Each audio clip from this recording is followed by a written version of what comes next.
Here's Johnny. It's the boomer sidearm slinger Johnny Mateer from Oklahoma, who transferred from Washington State. John Mateer, I think I've watched more John Mateer than any other quarterback in this entire draft class. I'm a big fan of him. I'm not saying he's going to be like an unbelievable franchise quarterback. There are some weaknesses in his game. I think he's got the most excitement level when I watch a lot of these quarterbacks that just makes me really fascinated with him. And it makes me want to watch him and watch football. Like there's certain dudes where you're just like, yeah, I want to watch that guy. And that's John Mateer for me. So let's get right into the film. I've watched 10 games of John Mateer, some from last year, and then the 2 from this year. So 8 and then 2. We got this. We're doing the math out here. I'm not very good with math, but it's going to start off with Texas Tech. We're going to go game by game, and I'll let you watch the film. This is the good and the bad because he's got good and bad. And we're going to start off with a little bit of bad with John Mateer. As I mentioned at the very beginning, he needs to still hone on some of his fundamentals. You take a look at this throw here versus Texas Tech. Watch his feet, okay? Let's pull up the little mouse here. Look at his footwork. He does not, you got to step into your throw. When you do stuff like this, you end up being inaccurate and you see the ball sails on him, and it happens a lot. And it's something that's still been a bit of a problem for him this year. He'll miss passes like that. He's got that sidearm fling that I put in the title, and I love it. I mean, it's a huge trait of him. And you think of the Brett Favre's, you think of the best sidearm slingers. I think he has got that talent, and it's just so much fun to watch the ball rip out of his hands. He is good at getting the ball out to on time when he, on like curls and things like that. Do think he needs to get a little bit better with his processing still, but generally speaking, like things like curls and stuff, he does a good job getting the ball out. You see him on the move. He can extend plays. That's another big thing with John Mateer. I think he revolves his game, and his favorite player is probably Patrick Mahomes because it's littered all over his film, and he's a great runner. Look how loose of an athlete he is. He is one of the most loose athletes, a quarterback. What? You see that? I mean, pulling, man, he is just insane with the agility that he has. He's got some really sick juke moves. Every time I watch Mateer, I'm like, oh, I'm getting ready for it, man. He is such an insane runner, and it is going to be an element to his game that you have to account for with him. Just seeing some more on the move. That's really where he's most comfortable, I would say, is on the move. Not that he can't throw from the air. He goes, he doesn't have the long speed, but he's got the fight. There's a little bit of the Baker Mayfield vibes. Just like, oh, I can't dog die. You can't deny me. I want the touchdown. So he ended up just 1 yard short there. I thought it was a touchdown. Close enough, but either which way. There's the little Patrick Mahomes sidearm flick out of the pocket that you always love to see. This was the first game that I watched of John Mateer. There's a little bit of inaccuracy with it, but this is the first one where I watched John Mateer. I'm like, oh, I fell in love with this last year when I watched this game. Like, who is this guy? Who's number 10 from Washington State? Oh man, John Mateer immediately caught my eye. Good little running ability there into the end zone for John Mateer.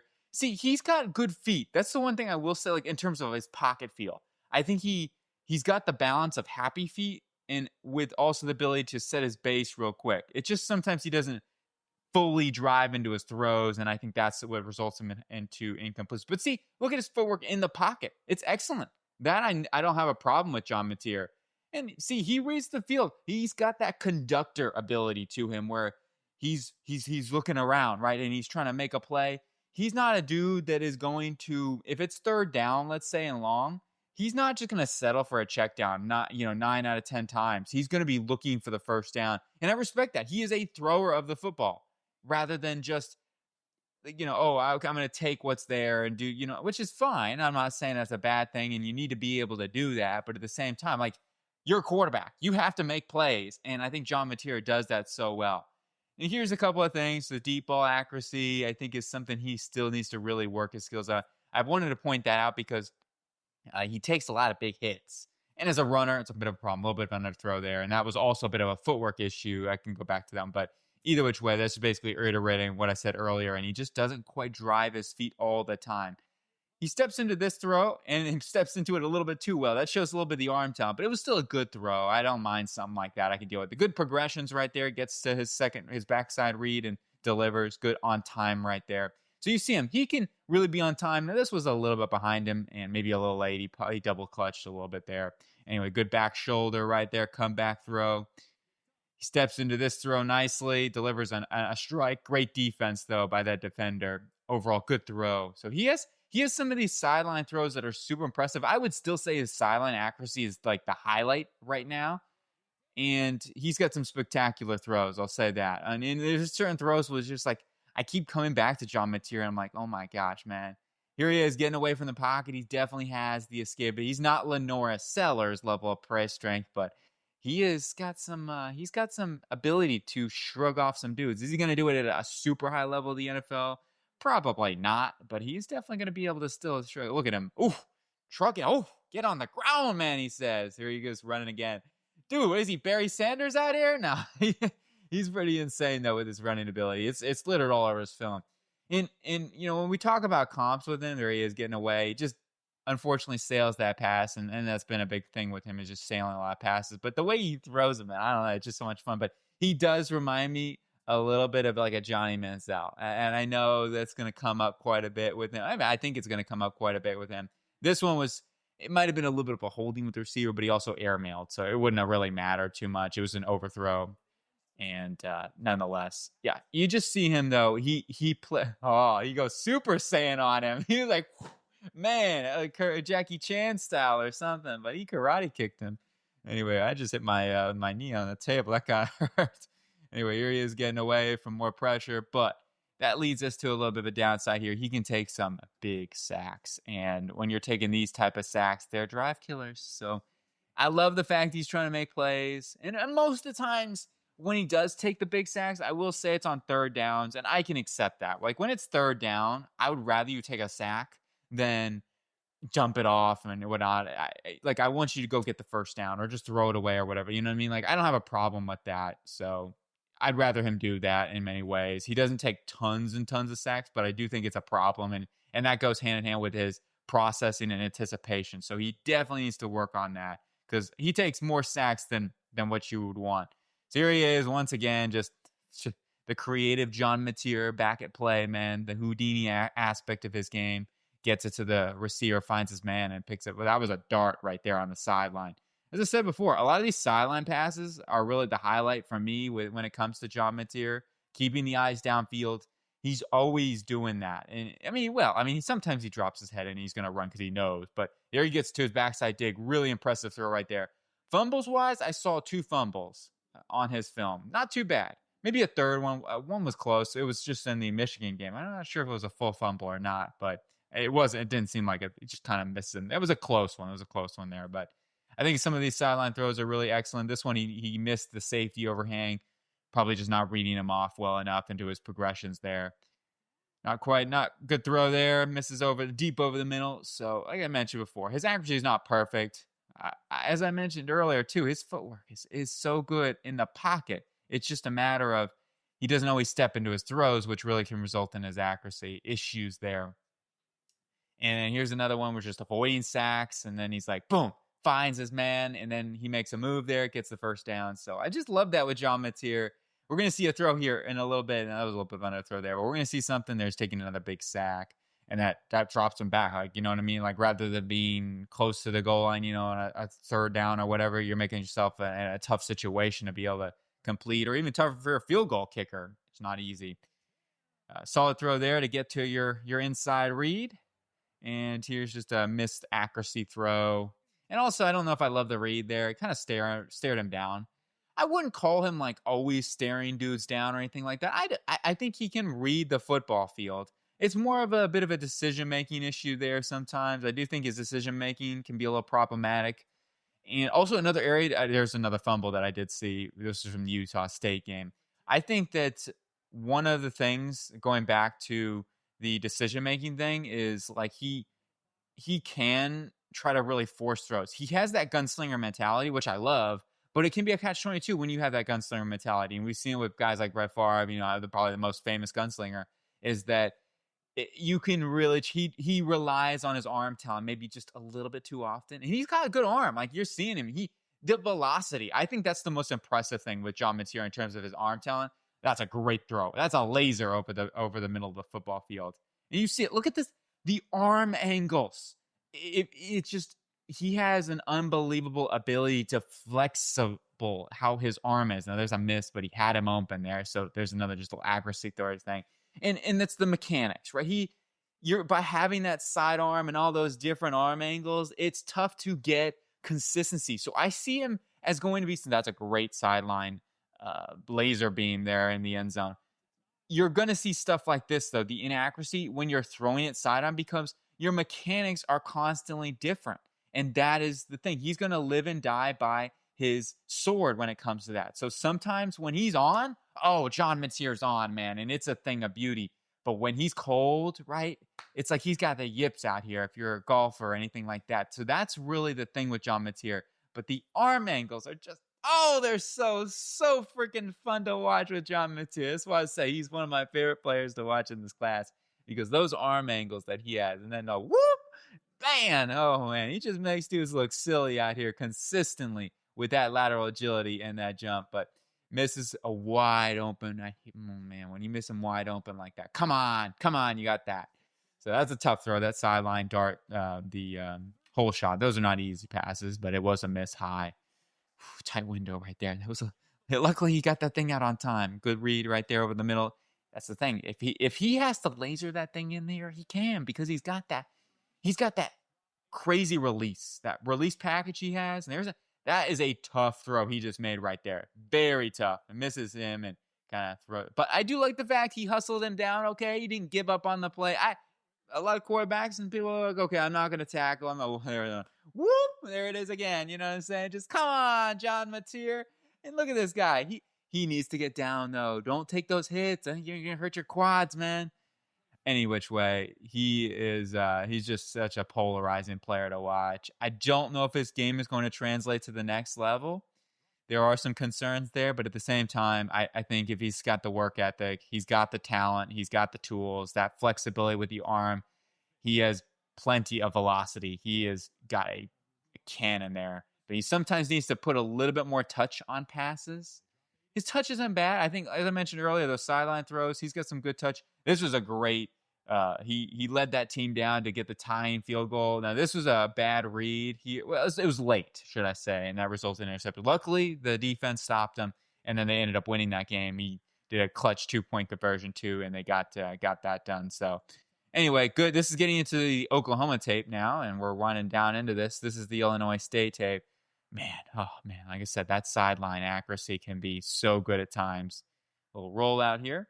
Doing a little faking, doing a little moving around. Whoop! There it is again. I'm telling you, we're pulling the Chris Berman out here today. I'm not as good as him, but nowhere near. Jeez Louise. He's like Hall of Fame level. I'm like, basement floor level, but showing off that running ability some more. And good seam pass. I do think up the seams is an area, too, he needs to get better at. He misses that one low, and that just comes down to some mechanical issues, once again, as we talked about earlier, between the footwork and not driving through his throws consistently. This is, another tight throw. I said it before. Now, that was partially on his receiver. I think he's still kind of coming in there and figure where he's going to sit down. So I like the fact he at least anticipated that. What a great back shoulder that one was. And an absolute rip. He's showing off more of that, hey, my arm talent's so good, I'm going to try to put it anywhere that I can. You need to be a little more careful. And then the final tape here versus the Wolverines. Misses on that slant pretty bad. This was a little bit of an overthrow over the middle of the field, but you can get away with it. And the receiver helped him out there, made a great catch. Great sideline throw right here, though.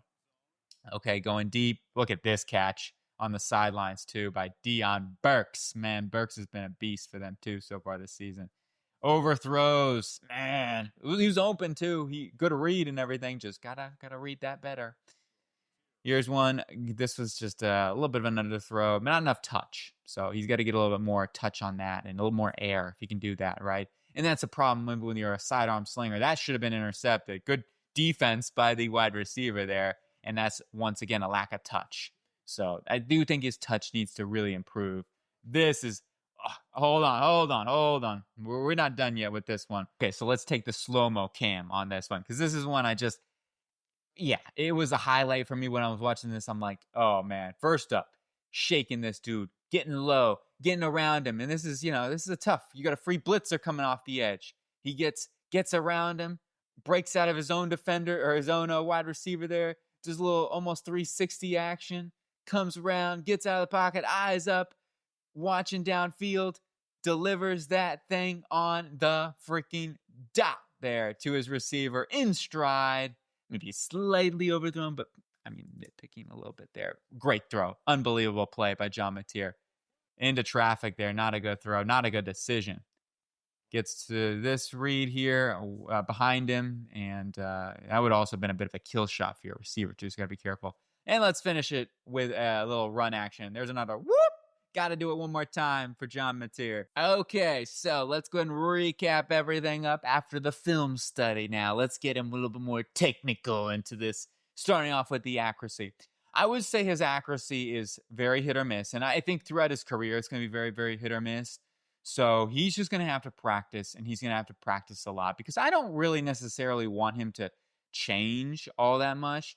I would love for him to clean it up a little bit, and he can tighten up some of those sidearm things. But at the same time, it's also what I love about John Mateer. And you look at guys like, I'm going to throw out another golf reference here with Tiger Woods. When he was in the era, when his young era, the 1997 through 2000 era, Tiger Woods was a little bit reckless. And he knew that. He said to himself, okay, I have to clean things up. So he got with Butch Harmon. He cleaned up some of his mechanics. He still had some, obviously he, ended up going into the 2000 era. He was the most dominant, I think, any golfer has ever been in this. Scotty Scheffler's been pretty, I know we're getting golf out here, but I love golf too. And I think with John Mateer, he needs to do a little bit of that, right? Keep the dynamicism to his arm, but just clean it up a little bit, okay? So that's really my thing with John Mateer, and now it's going to help his accuracy out a lot. Sideline-wise, super impressive with some of those throws. It's not perfect, though, and that's why I still gave him a B-, because it's not perfect, and he's got some issues there. Mid-accuracy, deep accuracy, he does progressively get a little bit worse with his accuracies, in my view, from short to deep. And then on-the-move accuracy is also pretty good, but we did see him miss throws like high. Typically, on the move, he ended up missing them high with Sailsong. Arm talent-wise, he's got plenty of power. So anything a B or above is above average for me. So B, he has above average arm talent. His velocity is way above average. I think he can really, that's where he shines, is he can get the ball out quickly. He can just let that thing rip, combined with his release and his flexibility. Those quick curls, if you're an on-time rhythm offense, then you preface it yourself on that. He can do that really, really well. And the only thing here in the arm talent portion that I think I really touched on this was his touch, right? And the puns out here, but I do think his touch needs to get a little bit better. And that's, you especially look at some of the games this year so far, that's been a big staple, as he needs to get a little bit more air under some of those passes. Scrambling wise, this is a big part of his game, and it's a very good part of his game. He's one of those lethal running quarterbacks in the nation, period. And he can break sacks. I'm not saying he's going to do it at a high level, as I mentioned earlier, at the NFL level, when you get bigger and stronger and faster. But I do think it's going to still be a part of his game. And you combine that with the play extension ability. He's got great blitzer feel as well. His footwork and just overall, ability to kind of maneuver is very, very good. Now, his pocket presence, and this was something I did know, especially last year, where he evades pockets a little too quickly. And he's looking to get on the move and get out of the pocket a little too quicker. So that's something I would like to see a little better with John Mateer. Ball security, I think, is pretty decent. 2 or 3 fumbles, what I saw. Mental side of the game. Decision-making, at times wasn't terrible, but I do think his decision-making still has some issues, and we saw most recently in the Michigan game, had a couple of really just too tight window passes. Even though the interception wasn't a bad decision, he was open. He just missed him. That was an accuracy issue. But there were a couple other throws that could have been intercepted. So I think all around, he came out unscathed when it comes to that. So he could easily add 1 to 2 more interceptions in that game. The processing element as well. He can get to backside reads. I'd like to see him get a little bit more often in the pocket, right? I think out of pocket, he's pretty good because he can, maneuver traffic and dictate where things are going. But in the pocket, sometimes it's not always there. And I do think he can continue to get better to get to 1 to 2 to backside play. Anticipation, another thing too, is I'd like to see him get the ball quicker at times. So, combining all those some things, he's a young quarterback. He's only 21 years old, so he's not an older prospect or anything by that stretch. I really like John Mateer. I gave him a day 2 grade. I am okay. Like, if you want to mock him in the first round, I get it. You know what I mean? Like, he's still got a full season to go. Michigan's got a great defense, and they played him tough. And I thought he had a good, solid game overall. Had some bad throws and had some really good throws. So there were a lot. There was really everything on display in that Michigan tape. Really, it was like the good and the bad. So if you're just like looking for one game to watch of John Mateer, go watch that Michigan game. And I think you get a pretty good synopsis of who John Mateer is as a quarterback, some of the strengths and some of the weaknesses. Why have him as more of a round 2, round 3 grade at the moment rather than a true first round lock. I just don't know if he's quite there yet, as much as I love him and I'm rooting for him. So that's going to do it here for John Mateer. Oh, one other thing I do want to mention here real quick is this size. 6'1", 224 is what he's listed at. It's undersized. He's definitely on the shorter side. I think he's going to be around that 6'1". I don't think that's a posting that's crazy or anything like that, but he is built at least well. He's got a stocky frame that he can deal with some of that contact. So yes, maybe the Baker Mayfield, the Johnny Manziel, that has a lot out there you're going to see with comps and stuff like that. But I definitely think his play style is reminiscent of like a Patrick Mahomes. Like he has that to his game. Clearly, he loves Patrick Mahomes. You can see it the way he plays, and maybe a little bit of Brett Favre too with that sidearm sling. So that's gonna do it here for John Mateer. Let me know what you think. Agree or disagree? What do you think on Johnny Boy? But I hope you guys have a really cool day, and I'll talk to you guys later.